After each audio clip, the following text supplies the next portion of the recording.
let's get this over with.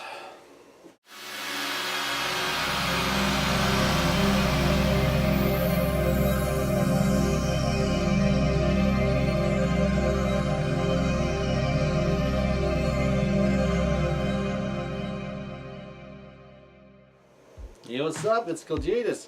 How's it going, everybody? Hope everyone's doing good out there. Another week, another edition of the Raiders recap. We got the Oakland Raiders going to Houston to take on the Houston Texans. This is a wildcard game, so if we win this, we go to the divisional series, which will be going against the New England Patriots. Let's get at it.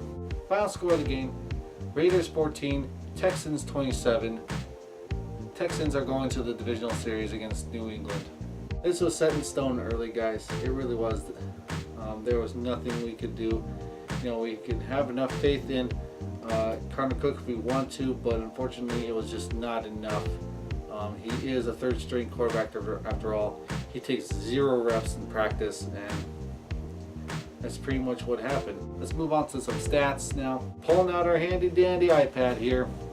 Total yards, Raiders 203 to Texans 291. Passing yards is 139 to 168. Rushing yards 64 to 123 yards. Definitely, if the Texans wanted to, they could have ran up the score, I think. Our offense just pretty much what happened was simply Connor Cook not getting that much reps and whatnot. Not only did he overthrow and underthrow the ball, but also the receivers were dropping the ball. Our run game had some few spurts, but unfortunately it was not enough. And also, you know, the O-line with Donald Penn gone, unfortunately, you know, there's nothing you can do about it. The left side was just being completely overtaken by I believe his name is Crowley, and it was just bad. You know, Malik Watson was not able to come through for us on the left side and got several sacks on us. There's some key injuries as well.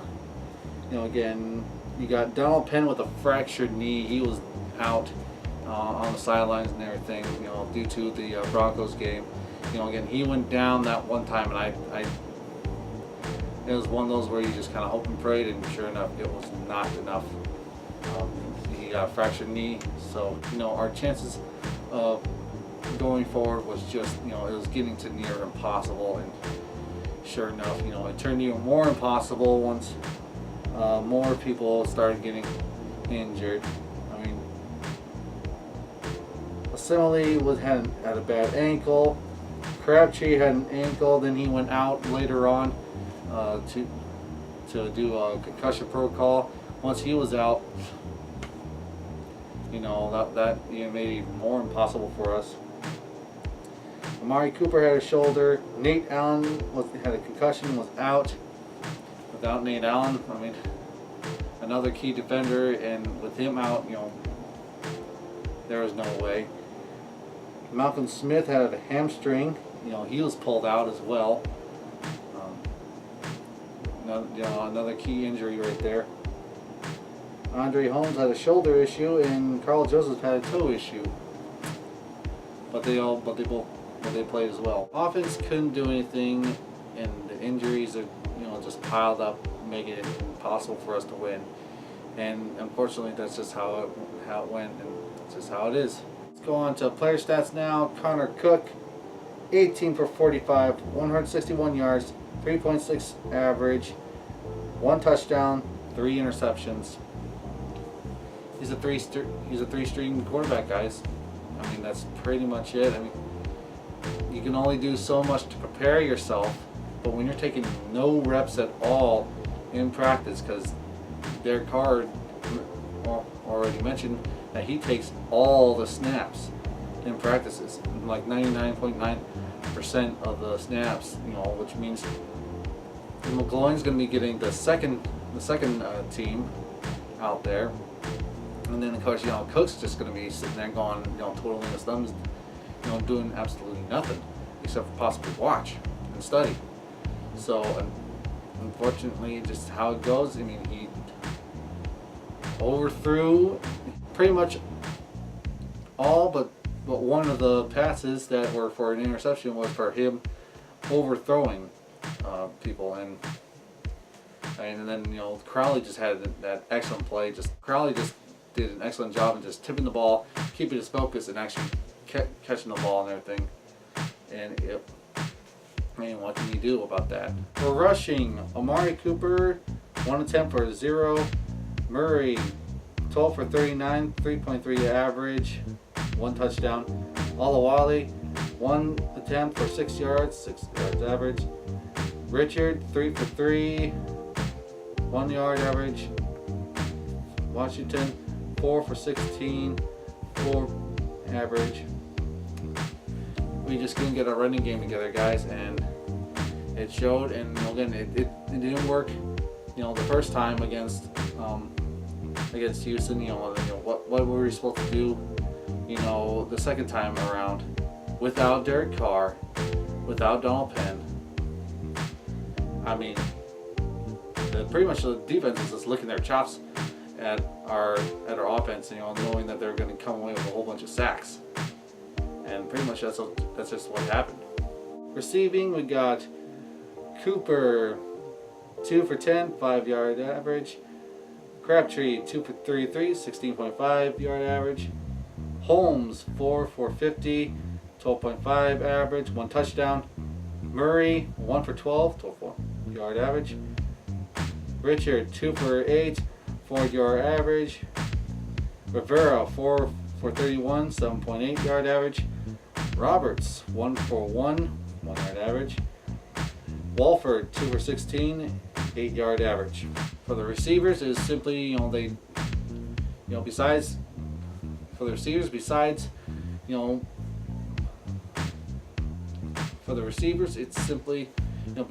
Connor Cook either overthrowing or underthrowing and everything, they were dropping their passes, and we did not need for those passes to be dropped, and that's just the way it is. I'd say Holmes came through big for us in the basically in the second half after Crabtree left and everything, and that shows his worth to our team to keep him if we can, because it shows that he's going to be a great replacement for Crabtree or Cooper, and most likely Crabtree when Crabtree retires. That's if we can hold on to Holmes long enough. But unfortunately, he's just developing into a star player. We could lose him, in one of these off seasons and everything. So it sucks, but he's a great wide receiver. Unfortunately, I don't think we're going to be able to keep him for very long. Defense, we have 0 sacks, 0 forced fumbles, and 0 interceptions. They locked us down that game. The defense could do only so much. There are a couple of big plays that were given up and everything, but besides that, when you're constantly having your defense on the field, what else are you supposed to do? I wasn't as mad at the defense and whatnot this game, just because they were in a very difficult position, and they started losing players left and right to injuries. What else can you do in a situation like that? You just can't. Overall, I kind of figured that this was going to happen. The team definitely did not play up to their standards again. Pretty much that's it. I could not see anything that could have went differently. Again, we had a third string quarterback in there. I'm guessing McGloin was simply just injured and was just simply there in emergency situations. And what can you do about that? Anyways, guys, that's it. I'm going to do a finale next video, so please stay tuned for that. Thank you for watching, and as usual, please like, comment, subscribe, and tell your friends about me. See you later. Bye.